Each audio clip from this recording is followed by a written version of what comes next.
Okay. So it's 28th of March, 29th of March even. This is the proposal for funding categories that we just had a town hall presentation about, or lovingly termed cats. Very cat oriented presentation today. I'm a dog owner myself, so it's not saying that dogs are better than cats or cats are better than dogs. I don't want to get into that debate. We've had enough of that within the ecosystem for far too long. But good to have this group of people here today. Fede, nice to have people from TX Pipes here. Great, I'll be really keen to get your inputs, as I know that you guys have kind of been sat on the sidelines at Catalyst a little bit.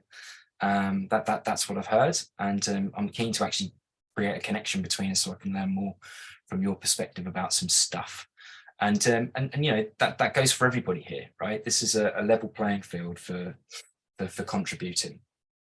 So what I figured we'd do to start with, I'm just going to talk us through a few slides and sort of show some of the data.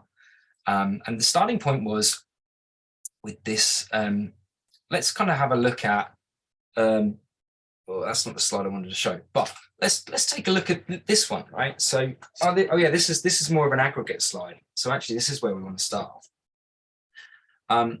We started taking a look at, how do we put all projects into these buckets, and not from a starting point of they need to go in there, they have to sort of be shoehorned and they have to fit, but it's going to become pretty apparent how relevant these 3 or 4 cats really are. But what we can certainly see, and this is a pretty busy slide, so forgive me, but when we look at the number of projects that have been funded, we see a pretty reasonable balance between the 3 main pillars, which I think in and of itself is pretty interesting. And I mean, the methodology was Harris and I went through the entire portfolio a couple of months ago, a few months ago, and just tagged everything, and we went through it literally, not just like the proposal name, but we read every single funded proposal to some extent, and to the extent where we had a good sense of what it was, and then look to see, did it fall into one of these 3 main buckets, or otherwise, right? And and then the other 2 sort of components here were catalyst administration and catalyst infrastructure.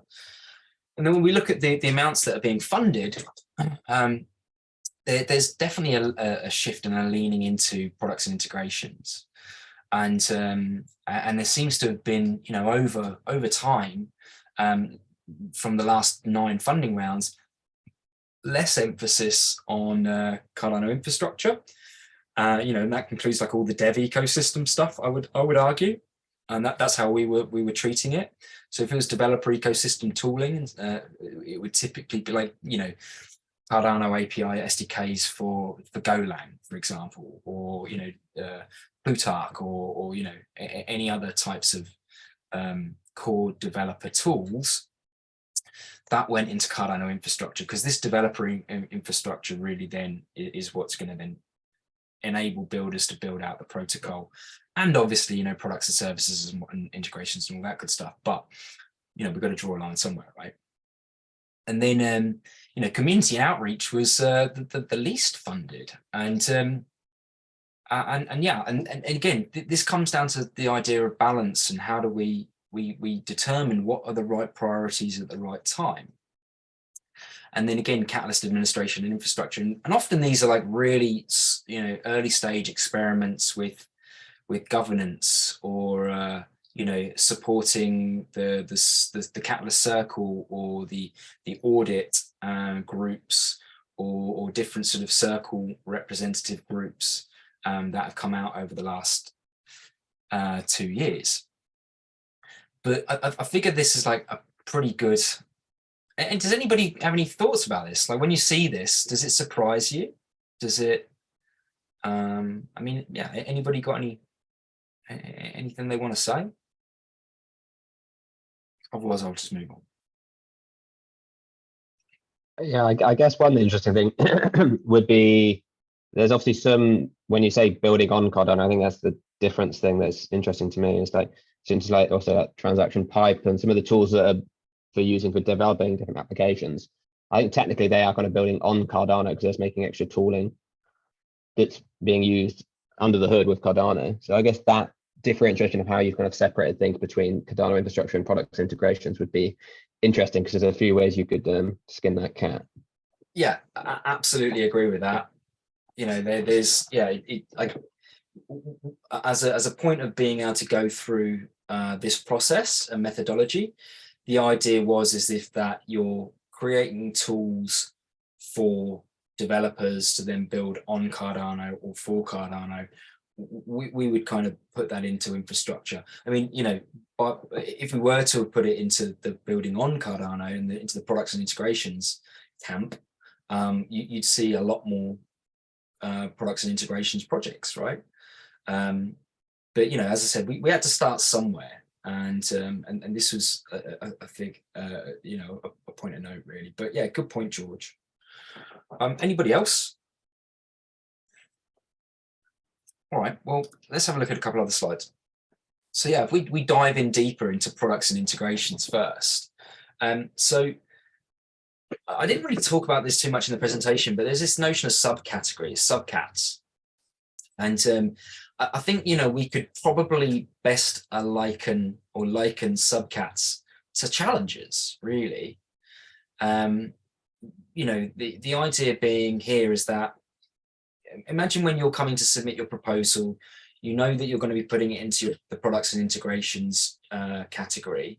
And then, you know, one of the first questions you're asked is, you know, select from this drop-down menu what your project best aligns with, and then you produce you're presented with a whole bunch of different subcategories.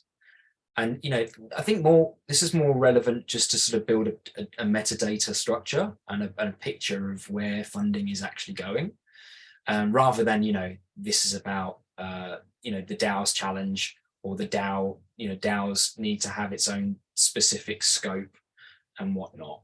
But the idea was, again, you know, for the purposes of this data collection, data analysis effort, was just really just to sort of see, you know, where's the funding gone. I think the really interesting part here is that when we think about governance, we think about identity solutions. I saw Kenrick put into the chat before we dropped off that, you know, shouldn't governance and identity have its own cat? And, you know, I'd argue, or at least, you know, put forward the idea that, you know, if you're doing stuff around governance, well, then that's probably quite relative to DAOs, right? And then again, with identity, often these identity experiments or projects are to build some sort of service or some sort of product where identity is baked into that, right? So that was some of the idea about why identity and governance hasn't had its own cat. And also, you know, I think we want to try to make it, the proposal is to try to make it as simplified for new users, voters, and other participants in Catalyst to kind of get on board with, right? Rather than having to sort of understand like the real nuance around particular niches. But again, you know, another interesting part here is that there's 138 proposals that would seemingly sit outside of these subcategories. And, you know, either that means that, you know, we don't have enough subcategories currently listed or defined, or, you know, they are really, really ripe for this miscellaneous, this Catalyst open type cat.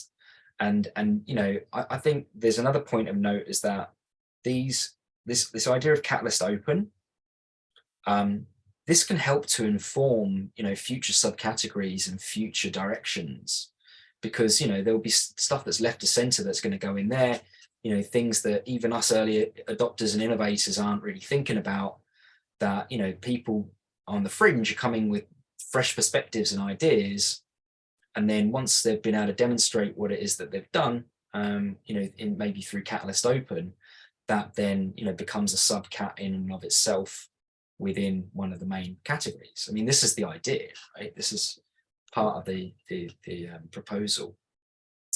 But interestingly, that, you know, a third of all these projects here don't currently sit within this this swathe of subcats.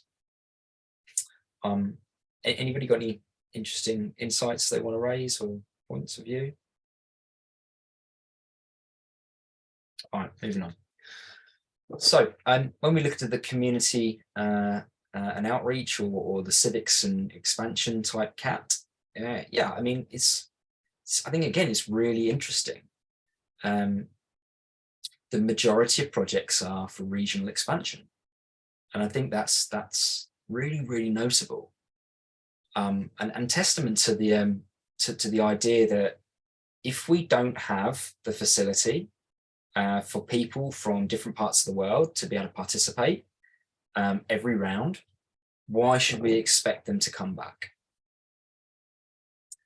And you know, if they've got a great idea and they're really motivated at the time, and then they come and there's no challenge that's relevant for them, that's a disincentive to keep engaging, right? Or, you know, they've got to go down their own pathway of creating their own challenge setting proposal, which they've got to campaign for, gain traction, and ultimately get voted on, which becomes quite challenging in terms of resource and just effort. And George, you're best to comment on this.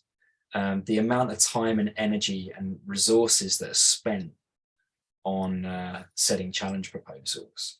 So very keen to get your inputs in a bit on this. And, you know, again, all these subcategories, they need refinement. They need to be bottomed out. And so that, you know, they provide a really good complement and, you know, comprehensive account of what's certainly been funded by Catalyst up until now. And then, yeah, looking at Cardano infrastructure, the majority of projects seem to be driven by this idea of dev ecosystem, which is a fairly persistent challenge across the 9 funds. It's not in every challenge and not in every fund, but it's pretty well regarded. But interestingly, that the amounts of projects and the amount of funding that's gone to this collection of subcategories is still quite a bit less than the sort of products and use case type applications that come in that products, dApps and integrations category. I'm not sure what else I've got. I've got like, you know, some ideas of trade-offs and oh yeah, and then sorry, there's another one, Catalyst administration and infrastructure projects. Again, often these are quite early stage, and the challenge here is it's really difficult, right? And I'm just going to draw attention to this for a second. So, you know, Catalyst has been running for 2 years. In a previous life, I would have referred to this point in time as it takes a good couple of years to really get the engine running efficiently. And this has been in like when I've run accelerator programs previously, and that's really centralized. You know, you've got a team, you're in a location together, you're running a program, which Catalyst just isn't necessarily. It's not only that, it's a global reach program with lots of distributed, you know, roles and opportunities to participate. So, you know, it's not surprising that only 2 years in, we've barely got the training wheels off of the tricycle, right? And I think that's worth noting. And the reason why I say that is because, you know, when we get these proposals that sort of seek to improve, you know, Catalyst operations or things that directly impact, you know, how the Catalyst is being run. It's great that the proposals are coming forward. It's great that people are voting for them and then delivering their projects. But then when it comes to then maybe implementing some of those changes, sometimes it's not, as practical as just being able to implement it, right? I mean, that said, Danny and the rest of the Catalyst team are certainly super open to change where it makes sense. And again, we'll get into some of that in the upcoming weeks with the open source approach for sure. But the point of note here is that there's been a lot of experimentation still. There's still nearly 80 projects funded that are specifically interested in looking at improving processes related to how Catalyst operates. And I think that's just worth calling out, and really, really grateful for people that take an interest in that, rather than just building their own products or their own developer tools or doing their own community-oriented activities. I don't really want to get into this too much, but I did a gap analysis, and the gap analysis, or when I say the Catalyst team did, should I say, and this is sort of building on the great work of the GPS and then George's funding categorizations research, and it really summed down to a bunch of these things, that the setting of these priorities need to be somewhat objective, and they need to be in open discourse with people. It's great that I submit my challenge setting proposal, but if I haven't spoken to the wider community about it, or I haven't got data to back up why it's important, it's good that it could get voted on, but how do we know that that's actually the right priority at the right time? It certainly seems that larger projects, and we've begun to sort of pilot this, they need more oversight, right? So milestone-based funding has been driver of this. So this isn't too aligned to this gap analysis, because we're already sort of implementing these pilots. But the point is that larger projects, they come with a different set of requirements. And I think when we think about these tracks like big cats and small cats, big cats need more scrutiny to did they do what they said they were going to do?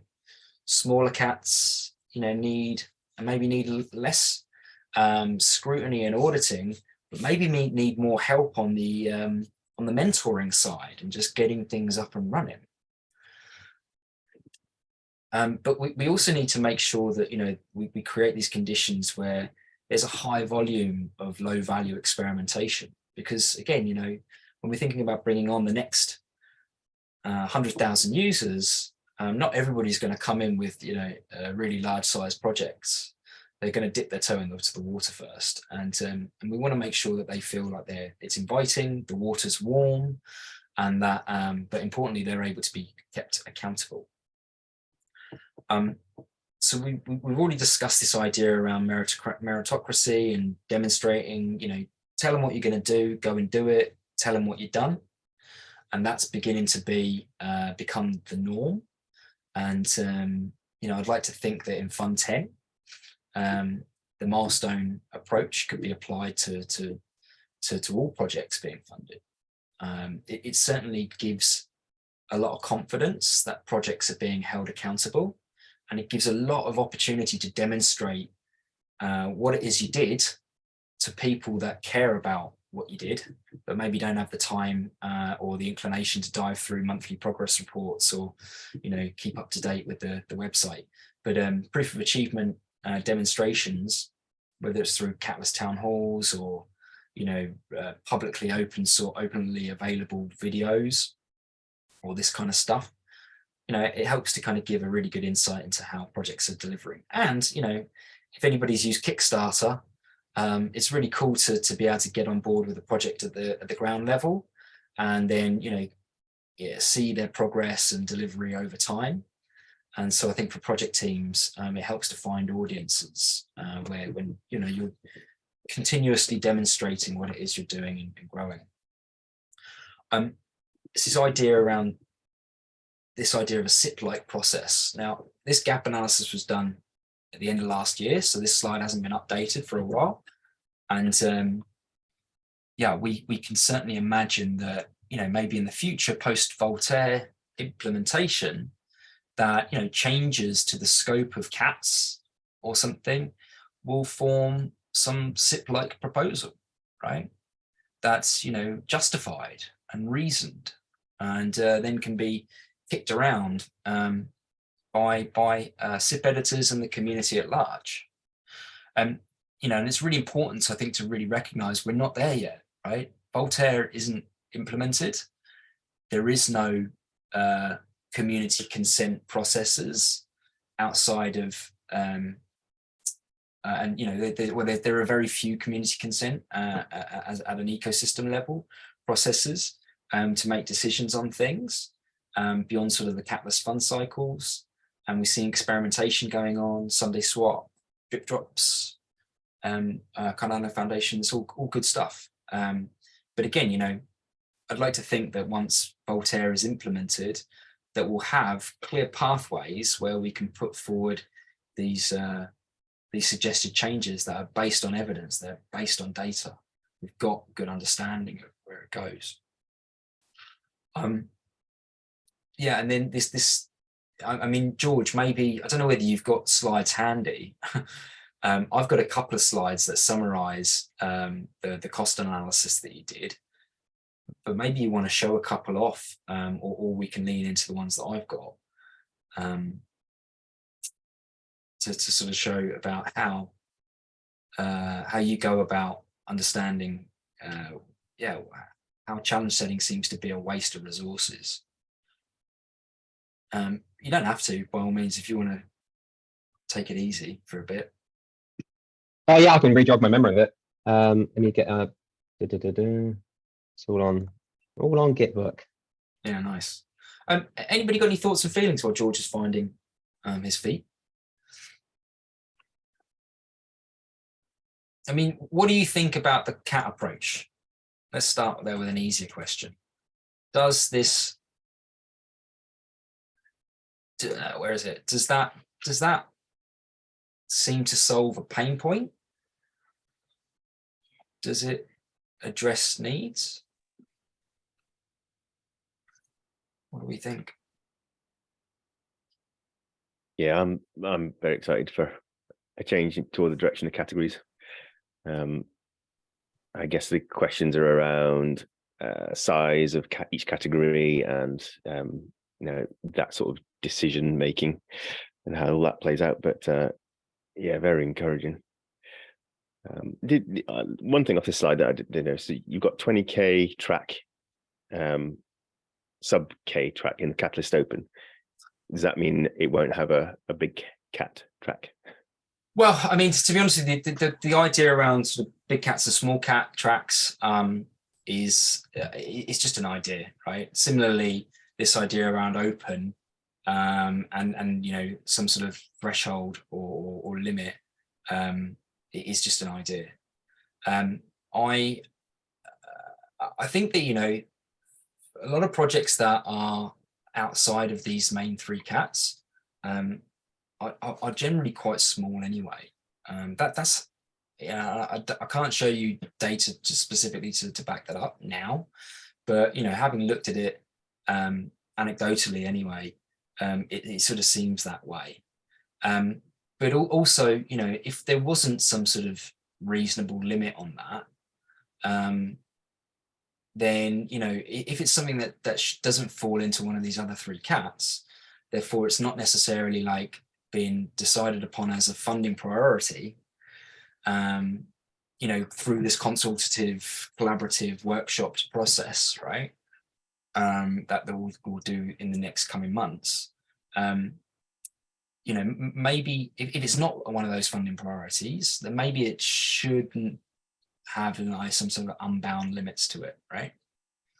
That's just some of the general thinking about it. But again, this isn't fixed, yeah, for sure. I mean, what do you think, John, on this idea of, you know, some sort of threshold or limit to? Yeah, I think it makes sense. You could easily end up with, if you have an unbounded open category, it could just be a case of, well, I don't have to think about it. Let me just stick my proposal in there and be done. So actually having some kind of rationale around size of proposals and management along that line makes sense. Again, all this movement has to be about increasing efficiency and reducing overhead, and I think that, yeah, guiding people and, you know, pathfinding them through the process into the right place and making that as simple a pathway as possible is the right direction, definitely. Nice. I'm not keeping an eye on the chat, Danny. I don't know if you are, but if anybody's got any questions, There are hands up. So please. there's some good conversation in the chat about Tommy has hand and then Darlington. And Tommy, if you weren't here earlier on, I just want to say a big thank you to you and your team for doing the GPS work. It was really sort of fundamental and foundational to you know what we talked about today, for sure. Awesome. And now to the Tommy with a Y. How are you doing, Tommy? Floor is yours. Thank you. I appreciate it.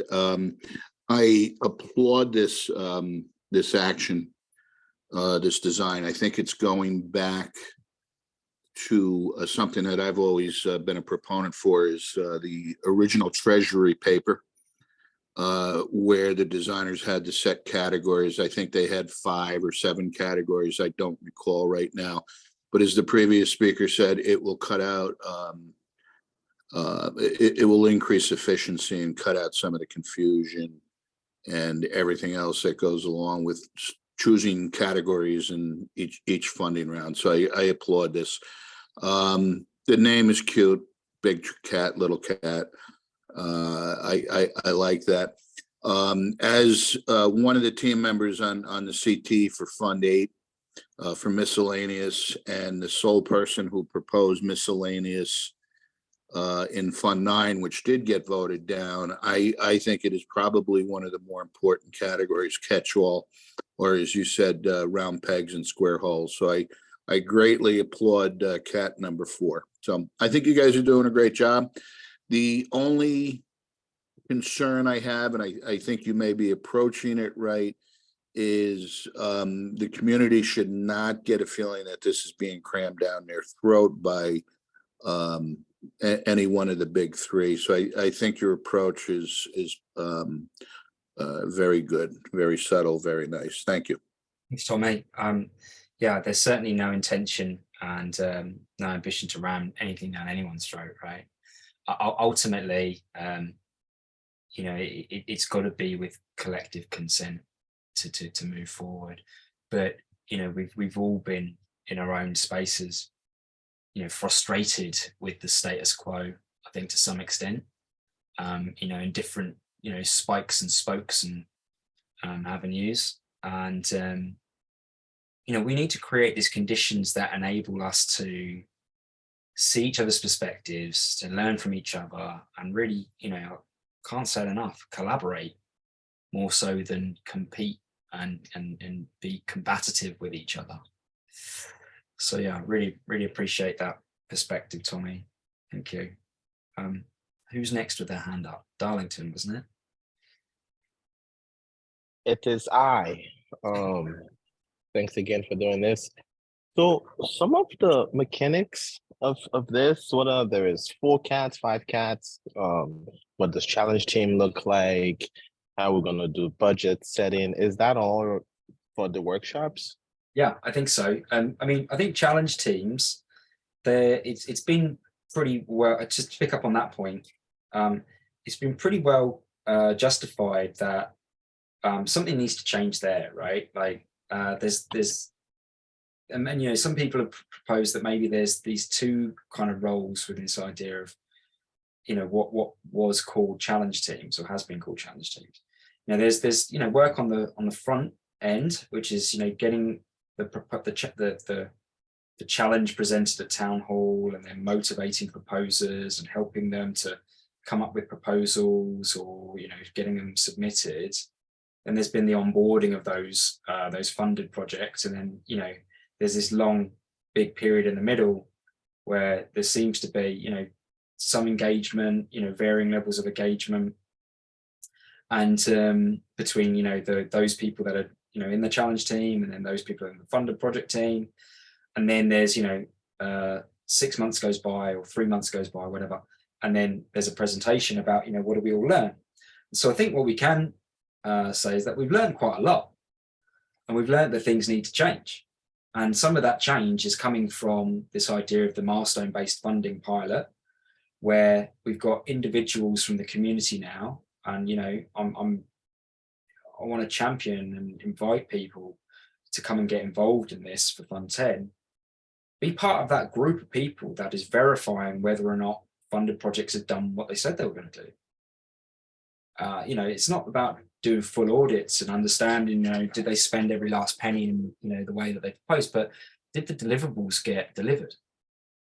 Is it clear, right? That's a really, really important, a massively important role.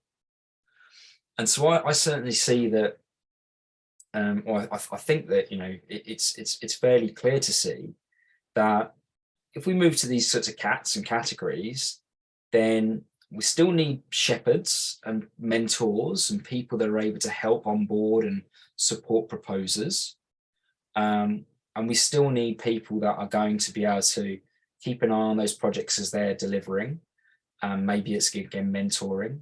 And then, those that can dive into the weeds of the project and sign off on whether or not the project did what it said it was going to do. We're kind of moving forward with some of that. So I think the role for challenge teams will evolve, and I think that there's the way that sort of budgets are set and whatnot. That's going to come out. That needs to come out as part of this approach to defining what does this mean for the future. I'm excited for these workshops, and actually, Darlington, I'm hoping you and the circle are going to lead that effort. That's what I would like to see. And again, Mauro, this is for you as an ambassador. I'd love to see more interaction with the Cardano Foundation ambassadors to lead this as a global effort to start working through these sorts of workshop ideas, right? We are trying our best. Indeed, we have now a forms to make different workshops across Latin America with the SIP, to analyze the SIP and that kind of stuff. But we need to organize better, because it's the own community that is organizing all these activities. And we need to establish some conversations or negotiations with CF and also IOG. So how we can, or how this workshop will made. Federico is from TX5 is also here in Argentina, and we are trying to handle this all across Latin America. And these are our main challenge nowadays to make these workshops. So yeah, but it's really interesting, and we are really trying to start negotiations with CF to make these workshops. Awesome. So I think what I hear from that is if there's resources available to make it happen, there's appetite to go forward and drive it, right? Cool. Federico, go ahead. Okay, thanks, guys. Nice to meet you, Chris. I'm following your work, but I couldn't make it to these breakout rooms before. First, let me say that one of the reasons TX5 entered Catalyst in the first place was Mauro's help. We entered LATAM town halls like a year ago, and really they did a great job in explaining how Catalyst work and how one can present a proposal and so on and so forth. And they are really doing a great job here in LATAM. So and we expect to work together with all the team in Latin America to build these workshops and discuss these topics. With respect to this new category proposal, I tend to agree. I mean, all all the atomization we were having on the different categories was made it really hard to even to define in which category one should present its own proposal. So I think from the proposer's point of view, which is my point of view in particular, and I think from the evaluator point of view, it's important. I think this working on this redefinition. I have some commentaries. I mean, I know this is work in progress, and I think there's a lot to discuss. But I have, I mean, in our experience, what is a challenge from builders, from tools builders, because we're mostly in GX5, we build tools and libraries to try help making developers' lives easier and onboarding developers into Cardano. Projects are very technical. I mean, it's not easy to explain Aura, which is one of our libraries, to someone that it's not a developer. Or I mean, it's easy to explain very superficially, but not in depth. Which is very different to explaining an NFT marketplace, which is way more easy to explain. So that is something that I would consider in the way the projects are grouped within categories. Maybe that's one dimension, and the other dimension.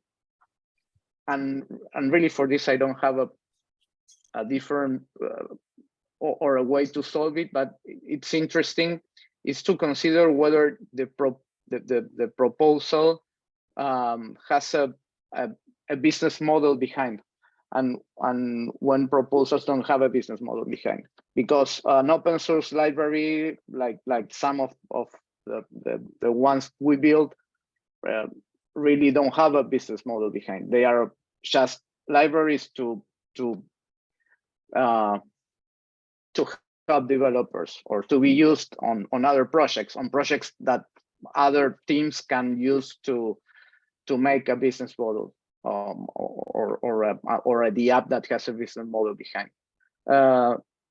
So that's another dimension that I would try to consider, because I see Cardano infrastructure, and Cardano infrastructure as a category seems to be like projects that don't really seem to have a business model behind. And but for example, a library in category 1, or an open source library in category 1, doesn't have a business model behind as well, and it's maybe competing with a marketplace, an NFT marketplace that has a huge business model behind. So I don't know. I don't have a solution that, but when I see this, I have these concerns, and that's something that I wanted to share with you. But I think the greatest job, and the job is great. I mean, and I love data-driven decisions. So great job, and thank you so much for your work.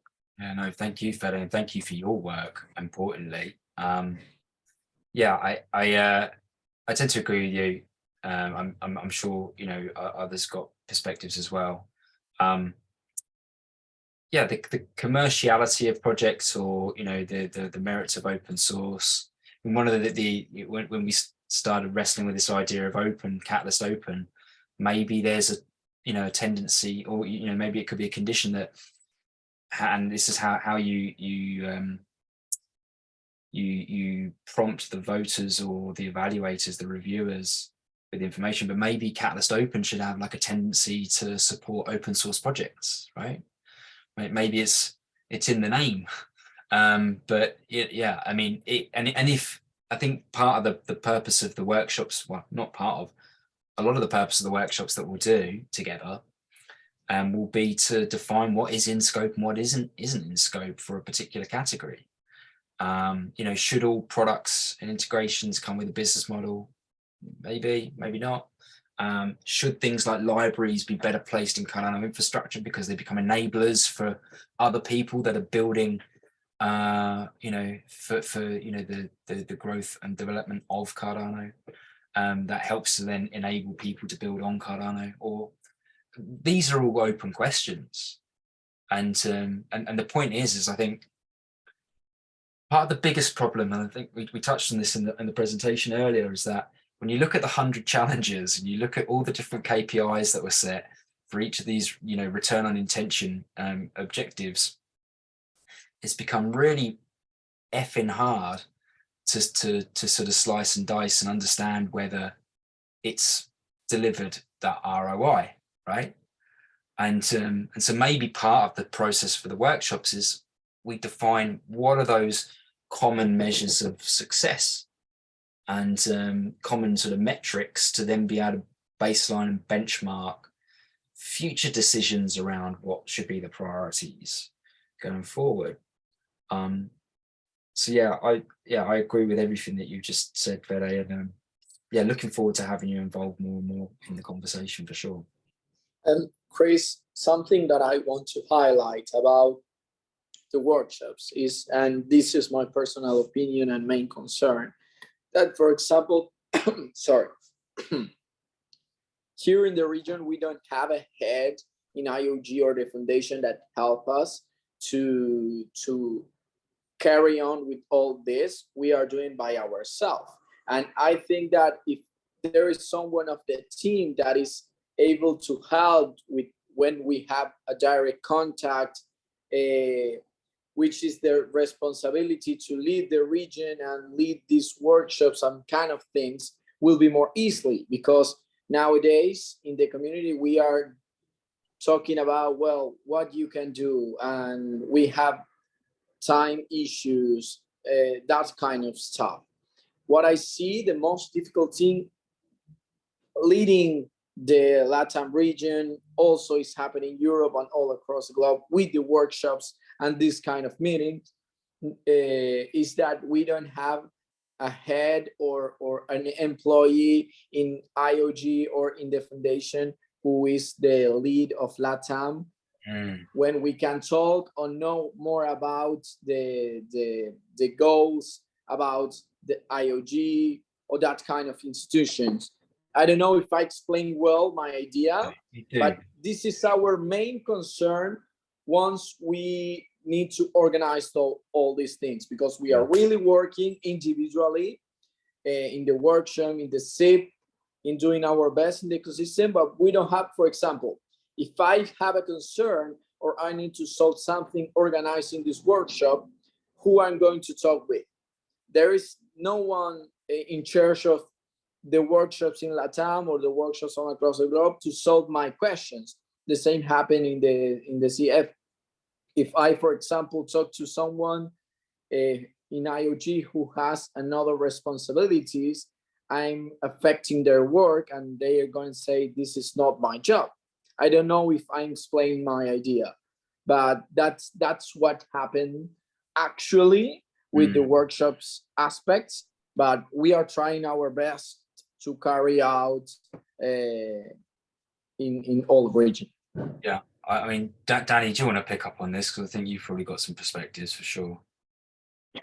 Yeah, I was just typing it in the chat. I think it's a challenge, nonetheless. I mean, like we are distributed all over the world, all these time zones and anything. But when I think about, once we get to the point when we start thinking about how to organize and where to organize the workshops, I don't think it's a challenge or a problem that we cannot overcome together.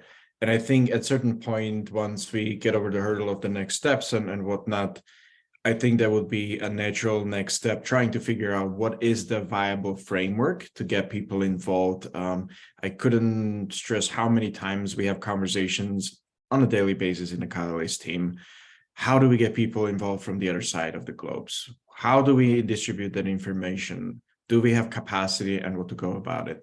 And workshopping like through important topics like these, it will only make sense if there's a broad recognition of all the stakeholders around the globe, because then essentially you're really building solutions based on a very narrow set of ideas and thoughts, and that's nobody's intention. So while not easy, I can vouch for our Catalyst team intention to, once these workshops are going to be start rolling out, I would almost imagine we do a does it make sense to me, a workshop about the workshops? and we get in the room and talk about like, how do we even put it together? How do we account for all these different things? We may not be able to cover everything, but at least we have a good understanding where the gaps are and how to address them. And then it's a means of like, how do we then train individual people to make sure that even if, because that's another thing, it's like, I don't think we want to be overly reliant on any specific entity or group, because like that doesn't really build in a sustainable ecosystem. And we've seen how that can be challenging when we're dependent on a small number group of people on Catalyst team. We have problems with scaling, we have problems with dissemination of information and sort of like getting people on board. So I would almost imagine that before we start announcing the series of workshops, we actually workshop through the series of how does the framework would actually work. And if it takes a week of us on existing Catalyst team to sit through odd hours of the week and then just sort of like set up different meetings that will cover the different parts of the globe so that we can put these things together, I think we can collectively put a strategy in a way that accounts for all these different distributed nature of our ecosystem without necessarily needing to have an IO or CF person. If they are there, that's great.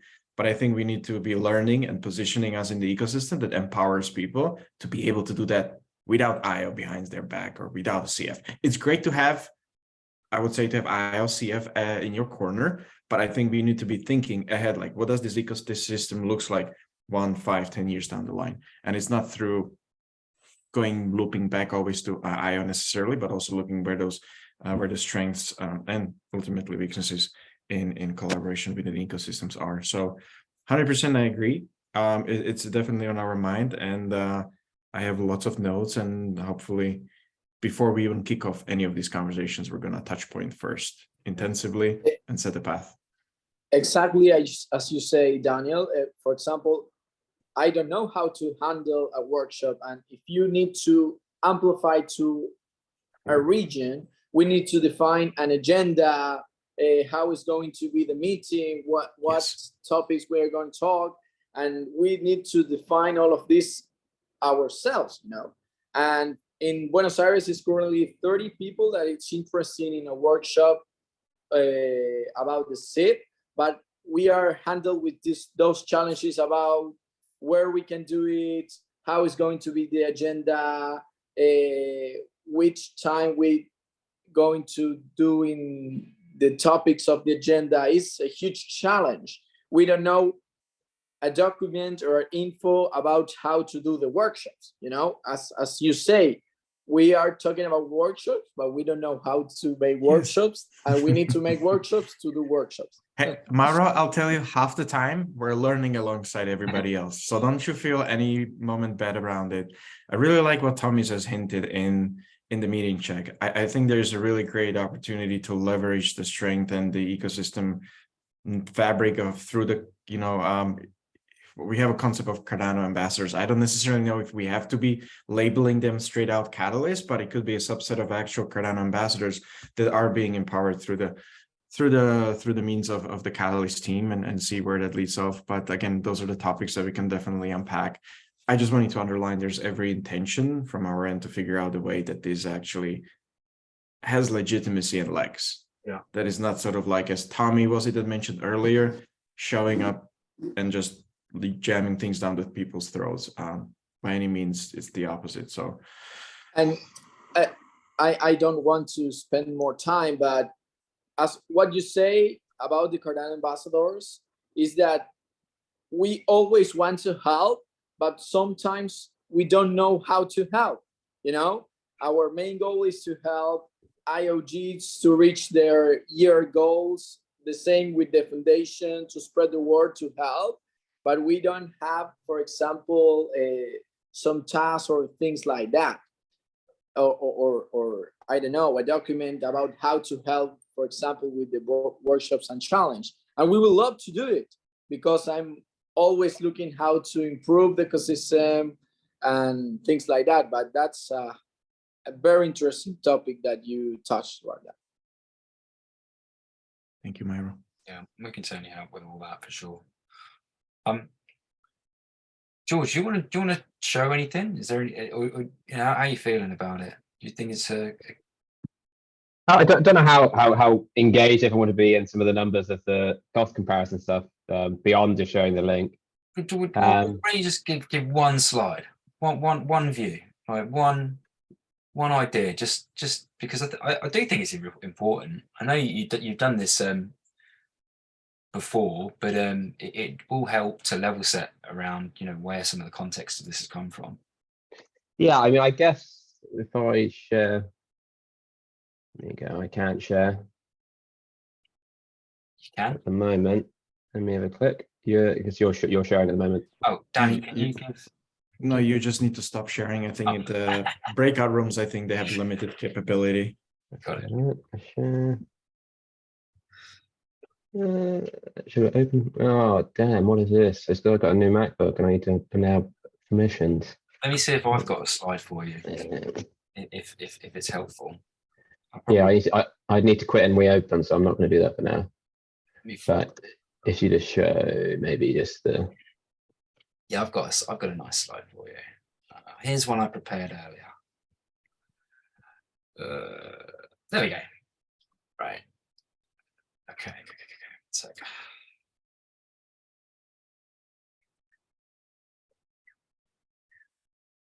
So I bastardized this a little bit and Frankensteined it together. I hope you don't mind, George. Yeah, it's fine. You talk us through. Yeah, so I guess the key thing that came together, the thing that actually reduced the cost comparison, is we've got quite a few different actors that have different forms of cost. Some of them are we're actually paying them, and some were just, you know, it's just taking people's time. Like voters' time, you need to factor like what is the value of that. Like there is a value, there's absolutely value, and it's almost like a cost as well. If you're taking 20 minutes of people's time, you know that's something that, you know, they're going to actively decide whether they want to do that. So some of the key contributors towards things that reduce the cost with funding categories is if you have this repetition of using these well-defined categories instead of something that's always changing, and you always have to like, which one are we picking this time? Which one are we picking? You've got to understand all that to compare them. You add up those, even if you give them a really small amount, an hourly rate, let's say $10, which is doesn't even meet minimum wage in many places. It could be good for other places, but you extrapolate that up with even just some small time amounts and the amount of voters, you've already got an extremely expensive system, and that's just for one actor in the ecosystem. Some of the other obviously costs is the proposal assessment, so proposal assessors, so they actually have to look at each of these kind of challenges to kind of review them each stage. You've got the proposers. The proposers is a weird one as well, because you also get other ramifications with it. So first of all, you've got to compare all these challenges and understand them all and be like, okay, what's the difference? Where should I put them in? But also, if you have all these ones that are very custom, then it means in often situations your proposal will be able to go in many different challenges. Like this round, we're going to get like 3 developer ecosystem ones that are quite similar, like open source developer ecosystem. And in that situation, you actually open up even more interesting situations, and generally negative ones, where like I'm, as a proposer, I now have game theory to be like, well, let's see how each of these 3 challenges get used, and I'm just going to put my challenge to the one that's the least competitive. So and that's just another waste of my time, but it's actually very tactical for me to do that. But that's only because the system that you presented me produces that opportunity and produces that kind of like requirement to actually look about, okay, well, there's actually a better way to play this game, because the game that is in front of me is I can submit in all these different places. So you add up all these different kind of factors and costs. It's like, is it worth it? Are we making a better system for allocating funding than if we just use some broad, inclusive, these kind of simple categorizations? And that is what this kind of that methodology and research that I was trying to really articulate. Is like, okay, how costly is all of this for each of the actors, and combine that together with some simple kind of like easy to kind of like agree with numbers, like, and use them same against both approaches. And that's what kind of led to that massive reduction. So yeah, I'm excited to see. I mean, I'm not particularly too fussed on the exacts on those kind of how those broad categories are done. The key thing is that they are kind of easy to understand and use, And then, it's kind of like you're encapsulating. It also changes for the voters how you compare things. So if as long as they're grouped in a similar fashion, it makes it easier to actually make a voting decision. If I give you everything in one go, that's quite a difficult comparison. Let's say I'm comparing some community event with some open source tooling. You've suddenly got to decide which one of those things is higher priority and more impactful, and they are vastly different things. So by trying to actually make effective, broad categories is what we're trying to get to, we're going to better encapsulate how can we compare these things, and it leads on to even further better things. So we've got this DREP stuff coming out. I foresee a future where there's going to be people who everyone's going to have a different kind of tolerance to how much time they're going to be willing to give up to governance. Some will want to participate a little bit, some a lot, some not at all. But if you have these kind of nice groupings of kind of funding areas, then it'd be nice to be able to say, well, I'm quite well informed on everything that's going on in the community and all the outreach areas, and I'd like to be able to vote in that area, but I just don't have the time or capacity to vote in other places. It'd be great if I could delegate my vote to these two, three people for that category, and these 2, 3, 4 people over there, because I know and I respect what they do, and X, Y, Z. That then makes a much more scalable system where you get to choose this kind of liquid democracy idea of like choosing how you want to participate. I want to vote in everything and I'll do absolutely every single thing. Or it's like, well, I'm going to specialize and I'm actually interested in this area. I will vote in this kind of subset. And I think categories and simplifying this process leads into these future potential options that we have. So I think that's the exciting thing. Yeah, really, really good insight and context there, George. Thank you so much. Yeah, the introduction of DREPs is going to be really interesting, and we'll be moving into that very, very soon. I'm conscious of everybody's time. We went over. The world's moved back into daylight savings, and everybody's lost an hour. It's quite late where we are. George, John, Danny, a few others. Does anybody have any other hands up in that aren't on camera or want to say anything? Or has there been anything that sort of piqued your interest that you'd like to know more about, or anything really? Otherwise, I would sort of suggest that we begin to close down. Yeah, the only other area I'd love to talk about at some point, is this goal of objective setting process, which I guess you've quite well covered. That's the other thing that I guess is a key factor for this is trying to separate. We've got these kind of funding categories, but when you make them more broad, they're obviously less effective at saying do the specific thing. It's really just trying to group things into a way you can compare, and here's a bucket that handles this, but it's not trying to dictate how that funding is actually used.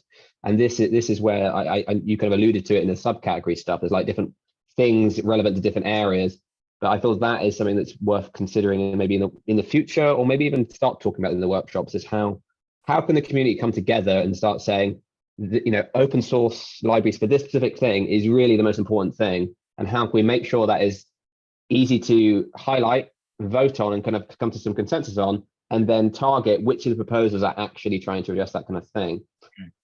This is where we can actually become more effective from that massive community with the DREPs, and trying to bring that all together to making like a decision making kind of engine.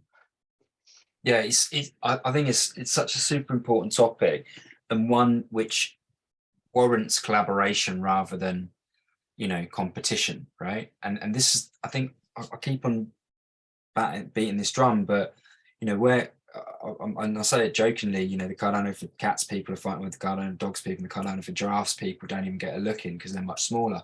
But it's really true, and we want to flip that script and turn it upside down. So rather than it being about us, beating a drum around the causes that we care about, and forget everything else, coming and to converge on some common ideas as to what seems to matter.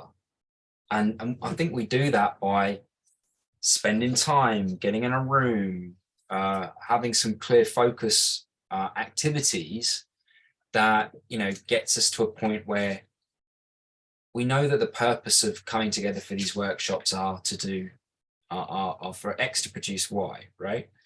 And this isn't about just trying to beat the drum around the cause that you care about, because we all need to agree and then be able to go forward in a way that we all feel reasonably happy about, right?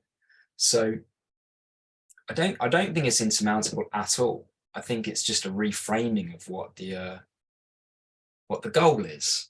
The goal today, up until today, has been, because of the system that's been presented, put forward your idea for what a future funding priority should be and have people vote on 150 different future funding priority ideas, of which somewhere between 10 and 25 are going to get voted for, which means that the vast majority of them, people are upset because they're grumpy and because they didn't come off. John, we've talked about this, you and I, around the impact stuff. We've seen it play out. I've seen it on social media around, inclusion and inclusivity topics. And it's like, I don't want to use the word toxicity too much, but it doesn't create for a happy, fertile environment where people feel this is an inviting place to play. Right. So we want to create those conditions, and we create those conditions, I believe, through giving people space to to put forward their views and ultimately converge and sort of come together towards a common goal. So yeah, all of these things I think are really important to unpack. I'm hoping that it's actually not going to be a difficult process. Like, I don't imagine the scope of any one of these cats to be any more than 200-300 words. It doesn't need to be a thesis or like pages. It just needs to kind of give a general direction, and then and then we look at the data in the next time round, right? Yeah, for sure. The simpler the categories, the better, and then push all the priority setting outside. It'd be cool. We could experiment almost with some like you have got. I think GitHub. You could do it like where you kind of put points in, like task things, and people can upvote it. So you could have some like simple kind of say for the community and outreach kind of style category. What people's idea? Have like a workshop and after town hall. Yeah. Get some ideas into those things and just share it like from the social channels of IOHK. Just like which things here do you think are most priority? We've kind of help to tailor some list. Share what you think is high priority, and then it's just like an experiment. It's not like an official solution. It's just trying to experiment with different ways people can collaborate and discuss those kind of like what do we think is right now is a high priority, so we can start learning sooner than later. Yeah, and then providing data, like more data back to people, right? To whether it's, so you're going to love some of the proposed UI changes that will be being presented for the voting app. It's coming soon. It might even be next week, I'm not sure, but anyway, the point is by being able to provide people with more informative data helps people to make probably more informed decisions, and then once we're able to use sort of tools that help us to upvote or surface opinions in a better way, that becomes a bit more realistic and possible and easy to implement. It's not even a pipe dream at that point. It's like, oh, wouldn't it be great if we could? It's like, actually, it's just some design choices that need to be implemented. I say that crudely, but the point is, yeah, absolutely, better ways of being able to use tools that help to surface opinion, show sentiment, give all these kind of additional data points that help to then either inform voters or inform the general process. Like, maybe people aren't going to be able to participate in these workshops because it's different time for them, or they've got to work, or they just can't attend, they've got family stuff to do. So how else can we enable them to be able to play a role?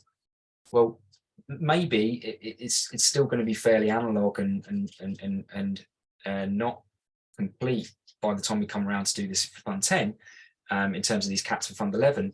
But in the not too distant future, I can imagine that tool set to be part of the user experience, right? More broadly, the way that we actually use the voting app or the voting interfaces, they're actually tooled and designed in a way that help to surface this additional layers of data and detail. That's where it's heading.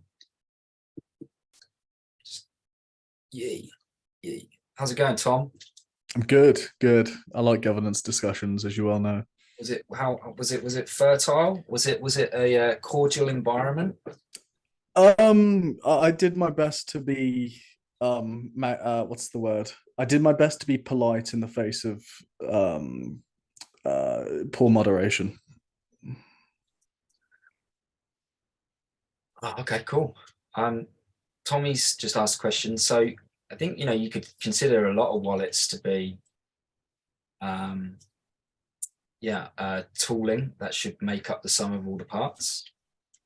Yeah, 100%. I would probably just double click on it when we said the core UI and specifically Lace. I think it's important for Catalyst as an ecosystem not to be locked into any specific wallet provider. And it is will equally so to any of the other interfaces, whether it's the DIDs down the line and things of that nature. So it shouldn't matter. It should be in the wallet's interest, hopefully, that they provide the capabilities and the UI that is needed perhaps to engage and better resurface the information and everything that's happening within the Catalyst.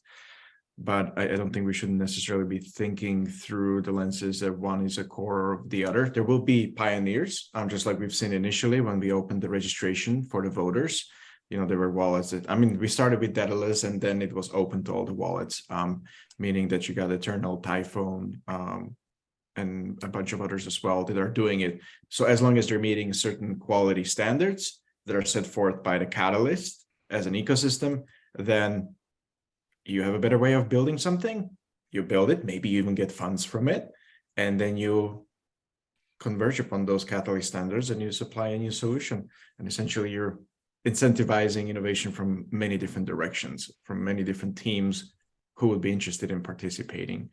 So yeah, I meant to use Yoroi. That's where I grew up. Many of us did. I think that was the opener back in the day. I have to confess, I'm still using very much so Daedalus, even though it's just like it's probably just leftover. But I'm learning to use all the other wallets as well. But I find it that each wallet provides something different. Everybody uses the ecosystem in a different way and in a similar way. I think as long as we're meeting the same standards that allows us to speak some level of a unified language, who is it to say that this wallet should be over the other, as long as they're participating in a way that makes sense? So exciting. And that's why you should come to the next week's town hall. I think Chris alluded to it. We're going to talk about the architecture. We're going to talk about the open source and stuff of that nature. And that speaks very much nicely towards that pathway. And I think you might find it exciting. So if that's your jam, make sure to tune into next week's town hall, and there will be also next week's exciting after town hall. And on that note, I think in the interest of the recording and the viewers who may be checking this out after the fact and offline, it might be good to maybe wrap up. So back to you, Chris. Yeah, well, I'm certainly keen to not go too deep down that topic because it's all to come. And yes, and yeah, I'm excited for it for sure. First of all, I want to thank everybody for their attention, their contribution. Tom, I don't know whether you want to say anything, if you had a question or a point of view that you want to put forward for this topic. I was going to say something after the recording ended, but I'll say it now. Ari, the space I just came from. I am tired of trying to convince flies that gold is better than shit. That's all I have to say on that. All right. Okay. I won't stop the recording just yet because I think that would be a weird final statement. Yeah. But ETA Fun 10, ETA Fun 10. Fun 10 soon. When soon? Give us a month, not a day, a month. Come on. A quarter. There's no month, there's no dates yet. We need to get few of the concepts and the proposals, which is basically the stepping stones that we're doing right now. There is a lot of things coming. Unloading it all at once, it would be possible to make sense. So we're sort of like taking it step by step. Started last week with the community reviews, this week with the categorization, next week a little bit about the architecture, and hopefully soon enough we can start unveiling a bit more, which should then pave the picture of like what it actually means to get us to Fund 10, what needs to happen between now and the fund end that takes place. And that's where the special voting event comes in. So there will be a big step, so that we can legitimize all the proposed changes and everything as we should. So hopefully it will be exciting. Yeah, absolutely. Okay, well, on that, again, thanks for everybody's contributions, attention, appetite for new ideas and approaches, coming at the chat with great suggestions and perspectives. I do believe it's a fertile time for Catalyst to grow and evolve, and I'm looking forward to collaborating on the workshop activities when we finally get to realize them. And every single week for the last couple of weeks, well, certainly last week anyway, we're beginning to go a bit deeper on what these changes mean. So stay patient, stay with us. Hopefully we've got support from you, and looking forward to continuing the conversation very soon on that note. Thank you. Bye-bye.